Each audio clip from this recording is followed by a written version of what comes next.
बेटा फिजिक्स में आप पढ़ते हैं काइनेमेटिक्स।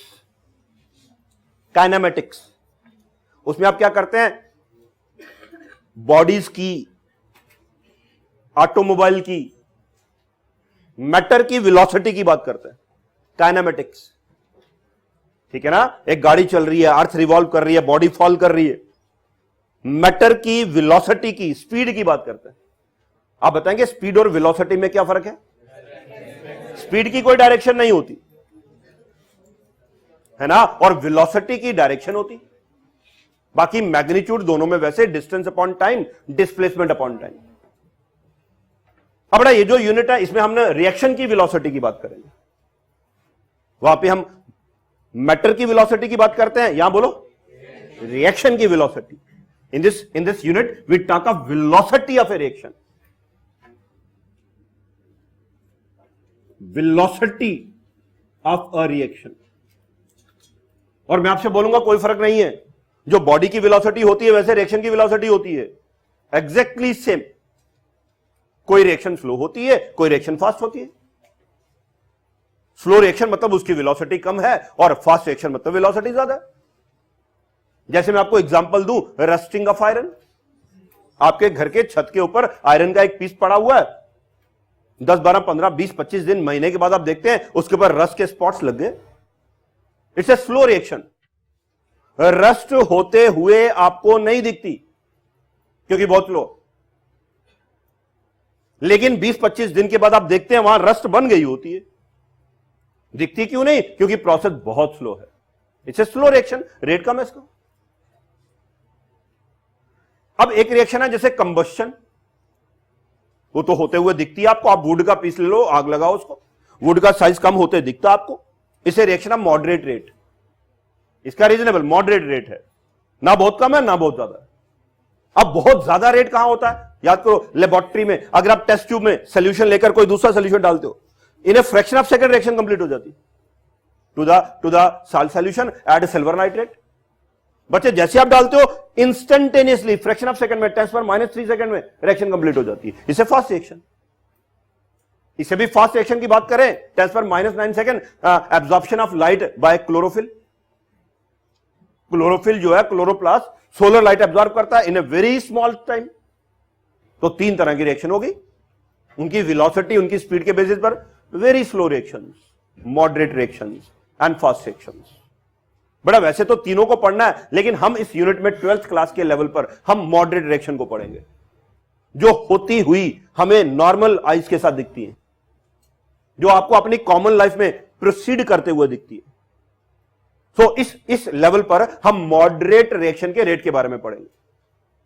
रेट वेलोसिटी, यहां रेट और वेलोसिटी एक ही बात है। रेट और वेलोसिटी। चलिए इधर देखिए, अभी मत लिखिएगा, मैं ऑटोमोबाइल से स्टार्ट करता हूं। कोई ऑटोमोबाइल है, गाड़ी है, वो है पोजीशन ए पर, उसने कुछ डिस्टेंस ट्रेवल किया, वो चलेगी पोजीशन बी पर। ठीक है, अब निकालते हैं इसकी velocity, displacement. What is displacement? Change in distance, change in position in A direction, change in position in a, change in position, displacement upon time. ठीक है ना, चेंज इन पोजीशन। ऊपर में डायरेक्शन भी लिख देता हूं, divided by change in time. This what is velocity of a automobile. अब बिल्कुल ऑटोमोबाइल की तरह रिएक्शन लिखा मैंने, x gives b, x gives Y.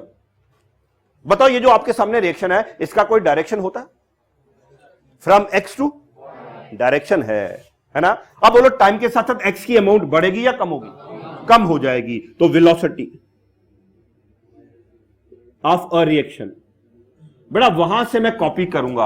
आगे क्या लिखा? चेंज इन, यहां लिखूंगा चेंज इन कॉन्सेंट्रेशन। बोलो चेंज इन।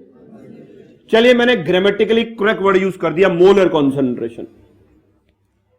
बड़ा वहां पर पोजीशन चेंज होती है तो यहां कॉन्सेंट्रेशन चेंज होती है। वहां गाड़ी अपनी पोजीशन चेंज कर रहा है और यहां पे रिएक्शन में रिएक्टेंट की कॉन्सेंट्रेशन चेंज हो रही है अपॉन चेंज इन टाइम। मैं वो साथ में एग्जांपल इसलिए लिख रहा हूं क्योंकि आपको समझ आ जाए वेलोसिटी वही होती है जो फिजिक्स में पढ़ते हैं, कोई डिफरेंस नहीं है। जैसे गाड़ी की वेलोसिटी वैसे रिएक्शन की velocity, change in molar concentration, concentration का यूनिट मोल है, तो चेंज इन मोलर कंसंट्रेशन, आगे बोलो change in, this is called velocity of reaction या रेट ऑफ रिएक्शन। आप वेलोसिटी की जगह वर्ड रेट भी लिख सकते हैं। So what is rate of reaction? It is molar concentration per unit time. या फिर एक और formula, change in partial pressure divided by change in time. बताओ, ये एक्सप्लेन करने की जरूरत है?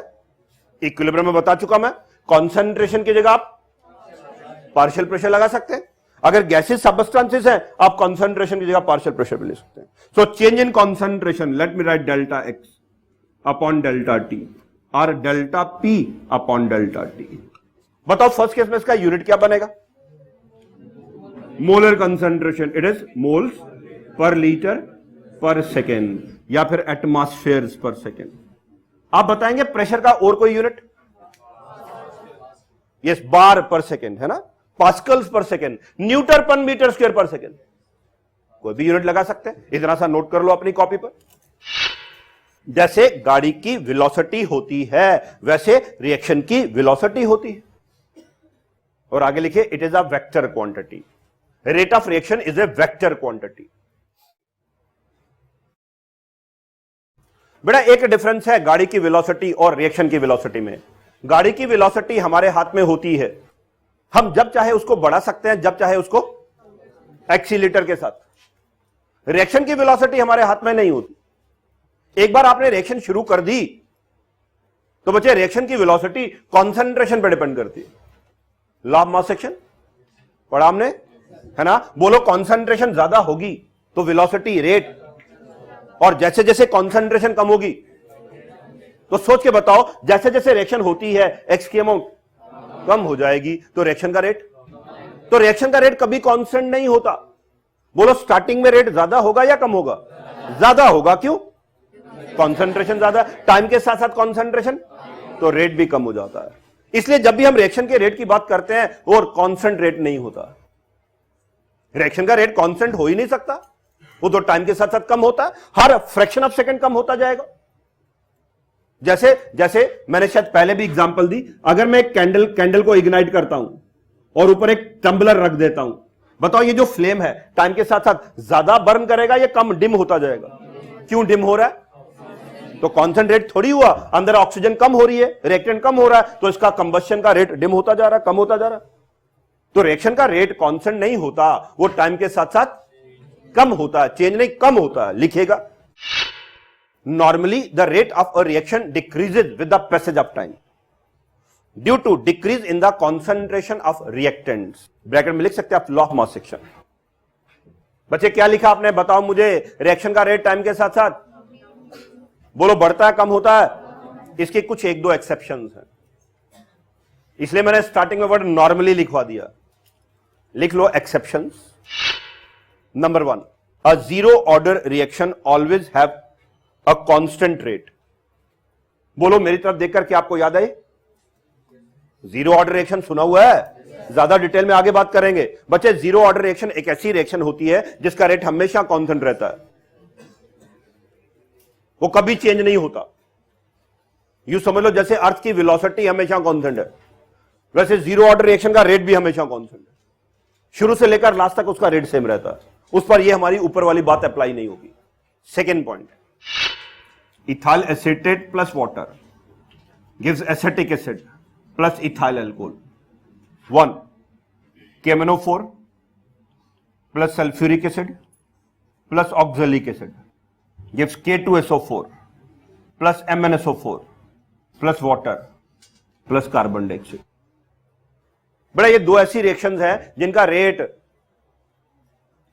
टाइम के साथ बढ़ जाता है, स्टार्टिंग में कम होता है और बाद में फास्ट हो जाता है। लिखिए, the rate of these reactions increase with the passage of time due to autocatalysis. हाँ, क्या मतलब है? इधर देखो, बोलो इथाइल एसीटेट प्लस बोलो गिव्स एसिटिक एसिड, बोलो एसिटिक क्या इसमें HN है? बेटा जैसे HN बनते हैं वो इस रिएक्शन में कैटलिस्ट का काम करना शुरू कर देते हैं. Acetic acid can supply and HNs can act as. पहले कैटलिस्ट नहीं था, थोड़ी देर के बाद कैटलिस्ट आ गया, रिएक्शन का रेट बढ़ गया. सेकेंड रिएक्शन में मैंगनीज आयन है. सेकेंड रिएक्शन में यहां पे जो मैंगनीज आयन बन रहा ना, वो खुद इस रिएक्शन को कैटलाइज करना शुरू कर देता. तो जैसे कैटलिस्ट बनता है रिएक्शन का रेट बढ़ जाता है. आप भी अपनी रिएक्शन के ऊपर एरोस के ऊपर लिख लो. बोलो पहली रिएक्शन में ऑटो कैटलिस्ट कौन काम कर रहा है, और सेकेंड रिएक्शन में, और जैसे इनकी कॉन्सेंट्रेशन बढ़ती है रेट फास्ट हो जाता है. तो बेटा अभी 4 मिनट पहले जो मैंने डिस्कशन की उसकी ये 3 एक्सेप्शन मैंने दे दी. वर्ड ऑटो कैटलिस्ट समझ आया आपको? आपने बाहर से कैटलिस्ट नहीं ऐड किया, रिएक्शन हुई, एक प्रोडक्ट बना, प्रोडक्ट ने खुद ही इस रिएक्शन को कैटलाइज करने का काम शुरू कर दिया. ऑटो इस रिएक्शन में खुद अपने आप को कैटलाइज करने की टेंडेंसी है, और जैसे कैटलिस्ट बना रिएक्शन का रेट मैनी फोल्ड. आप बताएंगे KMnO4 का कलर कैसा होता है? Okay, purple colour, reddish colour, pink colour, कुछ भी बोलो, मेरी तरफ देखो. जैसे मैं सोल्यूशन, क्वेश्चन आइए, जैसे मैं सोल्यूशन बनाता हूं कलर रेड है, अब वो कलर आहिस्ता आहिस्ता फेंट होता है. बताओ आहिस्ता आहिस्ता फेंट क्यों होता? क्योंकि KMnO4 रिएक्ट कर रहा है. लेकिन उसके बाद सडनली सारा कलर एक एकदम फेंट हो जाता है. बात समझ आई? स्टार्टिंग में रेट स्लो था, जैसे मैंगनीज आयन बने एक एकदम रेट, तो स्टार्टिंग में पहले वो आहिस्ता आहिस्ता कलर फेंट होता है, और फिर सडनली सारा कलर एक एकदम फेंट हो जाता है. क्योंकि जैसे मैंगनीज आयन बनते हैं रिएक्शन का रेट मैनी फोल्ड बढ़ जाता है. तो ये 2-3 एग्जांपल एक्सेप्शंस हैं. अब एक्सेप्शन पढ़ा के हम इसको भूल जाते हैं. आ जाते हैं वापस अपने डिस्कशन पर. डिस्कशन में क्या कहा था हमने? नॉर्मली रिएक्शन का रेट कांस्टेंट नहीं होता. इन 3 रिएक्शन को आप भूल जाते हैं, ठीक है ना? 99% रिएक्शन में जैसा होता है उसी को डिस्कस करेंगे. बोलो नॉर्मली रिएक्शन का रेट कांस्टेंट, टाइम के साथ साथ रेट. बेटा क्योंकि टाइम के साथ साथ रेट कम होता है, इसलिए हम कभी भी किसी भी रिएक्शन का कांस्टेंट रेट नहीं निकाल सकते. याद रखना मेरी तरफ देखकर, हम 2 तरह के रेट निकालते हैं, या एवरेज रेट या इंस्टेंटेनियस रेट. या एवरेज रेट, भाई कांस्टेंट नहीं है तो एवरेज निकालेंगे ना. पिछले आधे घंटे का रेट बताओ, आधे घंटे में इस रिएक्शन का रेट कभी कांस्टेंट होगा? बच्चे हर मिनट में रेट अलग होगा. 30 मिनट में 30 रेट होंगे. तो अगर आप 30 मिनट का रेट निकाल रहे हो, वो आपने 30 रेट्स का एवरेज निकाला है. तो याद रखो रेट या तो एवरेज होगा या, लिखिए नेक्स्ट लाइन में, a reaction can be studied in the form of average rate और instantaneous rate. Average rate of reaction is equal to large change in molar concentration divided by large change in time. आगे ऐसे लिखो delta x by delta t. बेटा लंबे time का rate, आगे लिखो instantaneous rate. देखो कैसे लिखना, आप यहां पे इधर देखो, a very small change in molar concentration. लिखिए a very small change in molar concentration divided by very small change in time. और बच्चे इसको आप लिखते हैं dx बाय dt. रिएक्शन के नॉर्मली हम 2 अलग अलग रेट्स फाइंड आउट करते हैं, या तो फाइंड आउट करते हैं एवरेज रेट या फिर फाइंड आउट करते हैं. चलिए बेटा लिखना बंद करो और देखो इस तरफ. मैं आ जाता हूं गाड़ी पर, मोटरसाइकिल, साइकिल, स्कूटर, कार पर. तो ऑलमोस्ट अब सब चला पाते हैं, car, scooter, motorcycle, cycle etcetera. तो देखना मेरी तरफ, मान लीजिए हमने क्या किया, यहां से हमें जाना है पठानकोट. डिस्टेंस है 100 किलोमीटर. तो हमने गाड़ी स्टार्ट की और पठानकोट की तरफ चलना शुरू कर दिया 100 किलोमीटर. बड़ा मान लो मैंने यहां से पठानकोट का डिस्टेंस 2 घंटे में कवर कर लिया. बताओ 2 घंटे में मैंने कितना डिस्टेंस कवर किया? तो मेरी वेलोसिटी क्या होगी? 100 किलोमीटर डिवाइडेड बाय 2 आवर्स. बोलो 50 किलोमीटर. मैंने 1 घंटे में 50 किलोमीटर ट्रेवल किया. सोच के बताना, जब मैं यहां से पठानकोट जाऊंगा मेरी गाड़ी के स्पीडोमीटर की सुई हमेशा 50 किलोमीटर पर होगी. कभी 30 पर होगी, कभी 40 पर होगी, कभी 50 पर होगी, कभी 70 पर होगी, कभी 80 पर होगी ना, फ्लक्चुएट करेगी. वो डिपेंड करेगा ट्रैफिक कैसा है. बड़ा ज्यादा ट्रैफिक है तो वेलोसिटी कम हो जाएगी, रोड खाली है तो वेलोसिटी बढ़ जाएगी. लेकिन मैंने कम ज्यादा वेलोसिटी करते करते अल्टीमेटली 2 घंटे में 100 किलोमीटर ट्रेवल किया. तो मेरी ये जो वेलोसिटी आ रही है 50 किलोमीटर पर आवर, ये मेरी एवरेज वेलोसिटी है. और जो मेरी गाड़ी का स्पीडोमीटर बता रहा था, स्पीडोमीटर वो मेरी इंस्टेंटेनियस। अभी इस समय गाड़ी में किस स्पीड से चला रहा हूं, वो स्पीडोमीटर की सुई बता रही, 90 किलोमीटर पर आवर से चला रहा हूं, ठीक है ना। तो जो स्पीडोमीटर की सुई बताती है वो इंस्टेंटेनियस वेलोसिटी है, और जो लंबे टाइम का आप एवरेज निकालते हैं वो एवरेज वेलोसिटी, ठीक है ना। दोबारा सुनो, एवरेज रेट, एवरेज रेट, मैं इसका नाम बोल रहा हूं रेट फॉर 100 मिनट, ये एवरेज रेट है। बोलो, रेट 100 मिनट एक लंबा टाइम है। लंबे टाइम का रेट क्या है? मैं क्या करूंगा, 0 मिनट पे, प्लीज 0 मिनट पे कंसंट्रेशन देखूंगा, 100 मिनट पे कंसंट्रेशन देखूंगा, दोनों का डिफरेंस निकालूंगा। बोलो, concentration at 0 minute, concentration at 100 minute, दोनों का डिफरेंस डिवाइडेड बाय 100 मिनट, ये तो आ गया एवरेज रेट। दूसरी बात सुनना, रेट एट 100th मिनट, अब बोलो एवरेज रेट हुआ या इंस्टेंटेनियस? बात समझ आई? देखो कैसे निकालूंगा, रेट एट 100th मिनट, बड़ा मैं क्या करूंगा, 100th मिनट पर कंसंट्रेशन निकालूंगा, 100, और उसके बाद से 100.01 मिनट पर कंसंट्रेशन निकालूंगा, 100 मिनट और 100 मिनट का 100th पार्ट, ऑलमोस्ट आधा सेकंड। बताओ, जब आप गाड़ी चलाते हो ऑलमोस्ट आधे सेकंड में तो गाड़ी की वेलोसिटी कांस्टेंट ही रहती है, बोलो, है ना। आधे सेकंड में तो वेलोसिटी ऑलमोस्ट कांस्टेंट रहती है। तो 100 मिनट पे कंसंट्रेशन और 100 पॉइंट, इस थोड़े से टाइम गैप में जो चेंज इन कंसंट्रेशन हुई डिवाइडेड बाय 0.1, वो आ गया इंस्टेंटेनियस रेट। वही रिएक्शन के केस में आ गया, ठीक है ना। एवरेज रेट, लार्ज टाइम, नीचे अगर लार्ज टाइम आ गया, 100 rate for 100 minute, average rate, rate at 100th minute. Point समझ आया आपको? बड़ा ये एवरेज रेट और इंस्टेंटेनियस रेट, लेकिन याद रखो ज्यादा इंपॉर्टेंट काम करने के लिए, एक्सपेरिमेंट करने के लिए होता है इंस्टेंटेनियस रेट। बेटा हम इंस्टेंटेनियस रेट को चेंज करेंगे तभी तो एवरेज रेट चेंज होगा ना। अगर हमें एवरेज रेट चेंज करना है तो हमें चेंज एक्चुअल में किसको करना है, गाड़ी की इंस्टेंटेनियस वेलोसिटी को, तभी तो एवरेज रेट चेंज होगा। तो साइंटिस्ट जब एक्सपेरिमेंट करते हैं वो इंस्टेंटेनियस रेट पर एक्सपेरिमेंट करते हैं। अब बेटा ये जो मैंने आपको बताया एवरेज और इंस्टेंटेनियस रेट, मैं कोशिश करता हूं कि मैं इसको आप ग्राफ से समझा पाऊंगा आपको। लिखो अपनी कॉपी पर, graphical explanation. A gives B, A reactant है, मुझे इसका रेट निकालना है। Rate is equal to minus change in molar concentration of A upon change in time plus change in molar concentration of B upon change in time. Board पर देख के बताना, formula minus plus के साथ समझ आ गया? वाई माइनस, क्योंकि कंसंट्रेशन ए के टाइम के साथ साथ कम हो जाती है और बी की कंसंट्रेशन बढ़ती है, इसलिए plus.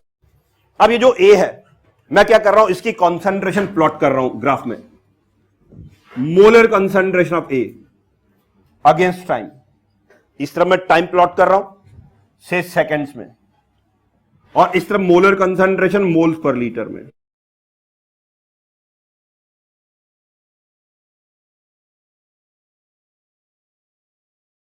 Yes, 100 seconds, 200, 300, 400, 500 and so on.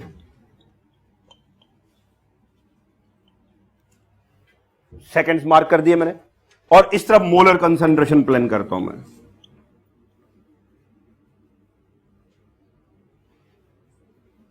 .2 moles per litre, 0.4 moles per, 0.6 moles, 0.8 moles, 1.0, 1.2, 1.4, 1.6, 1.8 and 2 moles per litre. ये भी समझ आ गया आपको? मान लेते हैं स्टार्टिंग में ए जो है ये है 1.6 मोल्स पर लीटर।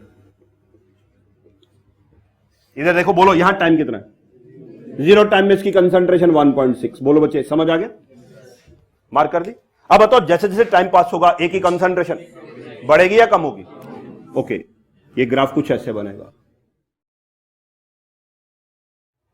देखो ध्यान से ग्राफ, और बताओ मुझे ग्राफ समझ आया? इधर देखे बताओ। सॉरी बेटा, हाँ बच्चे देखना, बोलना जब टाइम 0 है तो कंसंट्रेशन बोलो, जब टाइम 100 है, इधर देखो, इधर कंसंट्रेशन 1, जब टाइम 200 है कंसंट्रेशन 0.6, जब 0.300 है कंसंट्रेशन और कम होती जा रही है। समझ आ रहा है आपको? ठीक है, तो टाइम के साथ साथ ए की कंसंट्रेशन कम होती जा रही है। ये जो मैंने बोर्ड पे ड्रॉ किया, लिसन, इसे हम बोलते हैं कॉन्सेंट्रेशन टाइम ग्राफ। बोलो नाम, कॉन्सेंट्रेशन। और बेटा ये जो ग्राफ है ना, इस ग्राफ से हमें पता चलता है रिएक्शन का rate. This graph tells us rate of reaction. Please बेटा इस ग्राफ का जो, पीछे टाइम दूंगा ड्रॉ करने के लिए, इस ग्राफ का जो ना स्टीपनेस है, स्टीपनेस, स्लोप, साइंस की लैंग्वेज में जैसे स्लोप बोलते हैं आप, टेंजेंट, स्टीपनेस, पहाड़ की जैसे स्टीपनेस होती है। बेटा स्टीपनेस जितनी ज्यादा रेट उतना ज्यादा। बताओ स्टार्टिंग में रेट ज्यादा है या बाद में रेट ज्यादा है? ना, स्टीपनेस स्टार्टिंग में ज्यादा। बोलो कंसंट्रेशन टाइम ग्राफ से हम क्या निकालते हैं? रेट। ग्राफ का स्टीपनेस जितना ज्यादा, टेंजेंट जितना ज्यादा। आप बताएंगे रेट है ये बढ़ रहा है या कम हो रहा है? क्यों कम हो रहा है? बताओ ये ग्राफ इस ग्राफ के साथ कहां मिलेगा? इन्फिनिटी पे। कंसंट्रेशन कम होती जा रही है, रेट और कम होता जा रहा है, तो ये तो ऑलमोस्ट इसके पैरेलल होता जा रहा है। कहीं इन्फिनिटी, कंसंट्रेशन जितनी कम हो जाएगी रेट उतना कम हो जाएगा। ठीक है ना? अब इस ग्राफ से मैं निकाल रहा हूं, बोर्ड पर देखना और लिखना नहीं, रेट फॉर, चलिए लिखता हूं 300 सेकेंड्स। आपने बोर्ड पर देख के बताना जो मैंने बोर्ड पर लिखा ये इंस्टेंटेनियस रेट है या एवरेज रेट है? बेटा आप लिखना नहीं, जो भी आप लिखोगे वो गलत होगा। गलत क्यों होगा? क्योंकि मेरा ग्राफ आपके ग्राफ के साथ टैली नहीं करेगा। ग्राफ आप अपना बनाएंगे और डाटा मेरा लिखेंगे तो गलत हो गया। नहीं बात समझ आई है ना? ये स्लोप मेरी और आपके ग्राफ की स्लोप कहां बराबर होगी? इसलिए थोड़ा वेट कर लो, मैं लिख लेता हूं, फिर आप अपने ग्राफ के अकॉर्डिंगली करेंगे। बोलो rate for is equal to minus change in molar concentration upon minus, बेटा ये 300 सेकेंड। चलिए अप्रोक्सीमेटली यहीं पे ले आता हूं मैं इसको। बताओ जब टाइम 0 था कंसंट्रेशन क्या थी, और जब टाइम 300 सेकेंड है तो कंसंट्रेशन, तो change in concentration 0.4 minus 1.6, initial minus final होता है या final minus initial, upon change in time 300। बोलो चेंज इन टाइम 300 समझ आ गया? That comes to be 1.2 moles पर लीटर डिवाइडेड बाय 300। ये डिवाइड कर देता हूं 0.4 इंटू 10⁻², 4 इंटू 10⁻³ मोलर पर सेकेंड। बच्चे बोर्ड पर देख के बताना एवरी बॉडी वैल्यू सबको समझ आ गई? Change in molar concentration, minus अपनी जगह पे आ गया, ये चेंज किया तो ये भी माइनस में आएगा, माइनस और माइनस 1.2 मोल पर लीटर डिवाइडेड बाय 300 सेकेंड्स। 1.2 को 3 से डिवाइड किया तो 0.4 आ गया इंटू 10⁻²। फिर मैंने ये पॉइंट हटा दिया 4 इंटू 10⁻²। बताओ ये मैंने क्या निकाला, एवरेज रेट या इंस्टेंटेनियस रेट? ये एवरेज रेट निकला। ठीक है ना? और बेटा ये जो पिछले 300 सेकंड्स है ना, बताओ ये ग्राफ स्ट्रेट लाइन है क्या? है ना? ये पिछले 300 सेकंड्स के 300 रेट्स का एवरेज है। हर सेकंड का अलग अलग रेट है ना? और हर सेकंड में रेट बच्चे कम होता जा रहा है। What I have calculated that is the average rate. वो यहां से लेकर यहां तक का एवरेज रेट निकाला मैंने। अब देखना मैं लिख रहा हूं रेट एट 300 सेकेंड। ये थोड़ा डिफिकल्ट आपके लिए, ध्यान से देखना बोर्ड पर क्या लिखा। अब बोलो एवरेज रेट या इंस्टेंटेनियस रेट? अब मैंने आपसे कहा 300 सेकेंड, उसके बाद 300.1 सेकेंड। अब बताओ टाइम ज्यादा या कम है? 300 second and 300.1, very small time. बच्चे देखना ये 300 और ये 300.1 बोर्ड पे दिख रहे हैं निशान दोनों? आपको समझाने के लिए मैंने निशान थोड़ा दूर बनाया है, लेकिन आपको ये समझ आए दोनों निशान टचिंग पॉइंट होंगे। 300 एंड 300.1 दे विल बी, लेकिन आप सबको समझ आए इसलिए मैंने थोड़ा दूर बनाया है ना। इसको ऊपर ले जाता हूं, इधर भी ले आता हूं। अब बताओ इस थोड़े टाइम में ये जो मैं मार्क कर रहा हूं, do you understand? This is delta x change in concentration and this is delta T change in time. Small change in concentration upon small change इन, ये क्या निकलेगा? ठीक है ना? लेकिन छोटी मेजरमेंट्स बड़ी मुश्किल होती है। अब बताओ मेजरमेंट जितनी छोटी होगी उसमें एक्यूरेसी उतनी कम होगी, तो मुझे क्या करना है, इस मेजरमेंट को थोड़ा बड़ा करना है। कैसे देखो जरा, बताओ ये छोटा सा ट्राइंगल दिख रहा है, बच्चे बोर्ड पर देखना और देखना, छोटा ट्रायंगल दिख रहा है। अगर मैं इस ट्रायंगल का टेंजेंट थीटा निकालूं, बोल दो बच्चे क्या निकालूं, क्या होता है वो, परपेंडिकुलर अपॉन बेस। बताओ परपेंडिकुलर dx है, छोटे ट्राइंगल का परपेंडिकुलर dx है और बेस है ना, so that is dx by dt। In nutshell आपने क्या करना, वो जो छोटा ट्राइंगल बन रहा है उसका टेंजेंट थीटा निकालना है। बोलो, जो छोटा ट्राइंगल बन रहा है उसका टेंजेंट थीटा निकालना है, और टेंजेंट थीटा होता है perpendicular upon perpendicular change in concentration upon. समझ आ रहा है अभी तक या नहीं? अब मैं ऐसा करता हूं, वो छोटा ट्राइंगल जो है ना उसको खींच के बड़ा करता हूं, बड़ी वैल्यू में एरर कम होगा। मैंने इसका हाइपोटेन्यूज जो है ना वो एक्सटेंड कर दिया। बोलो देखा आपने? अब बढ़ गया बड़ा ट्राइंगल ए बी और सी। आपने मुझे बताना छोटे ट्राइंगल का थीटा और बड़े ट्राइंगल का थीटा सेम होगा, कॉरस्पॉन्डिंग एंगल्स। बोलो, छोटे ट्राइंगल का थीटा और बड़े ट्राइंगल का थीटा कौन से एंगल्स? अब आप क्या करो, बड़े ट्राइंगल का टेंजेंट थीटा निकाल लो, that is equal to A B upon B C, perpendicular A B upon base B C आ गया। समझ गया आपको? अब इस बड़े ट्राइंगल का टेंजेंट थीटा निकालना, that will give you instantaneous rate. बोलो ए बी की वैल्यू 0.9 लिखूं मैं, ए बी की वैल्यू बोल दो 0.9 मोल पर लीटर, और टाइम में अप्रोक्सीमेटली 600 ले लो, ठीक है, अपॉन 600, दिस मच मोलर पर सेकंड आंसर आ गया। बड़ा बाकी सारा प्रोसेस एक्सप्लेन करने वाला था, आपके लिए क्या पॉइंट है, आपने इस पॉइंट पर एक टेंजेंट ड्रॉ करना। बोलो इस पॉइंट पर क्या करना है, इस टेंजेंट को हाइपोटेन्यूज मानकर एक राइट एंगल बना लेना, और इस राइट एंगल का आपने टेंजेंट थीटा निकाल लेना। इस राइट एंगल का जो टेंजेंट थीटा होगा that will give you the instantaneous rate. ठीक है ना? एक बार अगर मैं रफ में यहां कर दूं, देखो ये ग्राफ है, इस पॉइंट पर ये पॉइंट है, आपने इस पर एक टेंजेंट ड्रॉ कर देना, इस टेंजेंट को हाइपोटेन्यूज मानकर एक्स वाई जेड, ये जो ट्राइंगल बना इसका टेंजेंट थीटा निकाल लेना, जो इसकी वैल्यू आएगी that will give you instantaneous rate. कैसे निकालेंगे इंस्टेंटेनियस रेट, बात समझ आ गई आपको? करना कुछ ड्रॉ तो कर सकते हैं आप।